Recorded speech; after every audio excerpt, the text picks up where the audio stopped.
સુરતમાં મોટી સંખ્યામાં પરપ્રાંતિયો વસવાટ કરી રહ્યા છે, ત્યારે ડિંડોલી વિસ્તારમાં અસામાજિક તત્વો બેફામ બન્યા હોય તેવો ઘાટ જોવા મળી રહ્યો છે. સામાન્ય બોલાચાલીમાં એક યુવક પર તીક્ષ્ણ હથિયારથી જીવલેણ હુમલો કરનારા આરોપીને પોલીસે ગણતરીના સમયમાં ધરપકડ કરી હતી. સામાન્ય બોલાચાલીમાં જોતજોતામાં ચપ્પુ કાઢીને ફેરવી દીધું હતું. જોકે સદનસીબે ગંભીર ઈજા નહીં થતાં યુવકનો જીવ બચી ગયો હતો.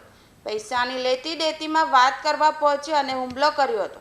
જોકે લોકોની માંગ છે કે છાસવાળા પ્રકારના તત્વો દ્વારા હુમલા થતા હોવાથી તેમની સામે પેટ્રોલિંગ વધારી કાર્યવાહી કરવી જોઈએ. ડિંડોલી પોલીસે આરોપી દેવેન્દ્રની ધરપકડ કરી જેલ પાછળ ઢકેલી દીધો છે. ડિંડોલી પોલીસે નિલેશ નામના યુવકની ફરિયાદ નોંધી કાયદેસરની તપાસ હાથ ધરી હતી.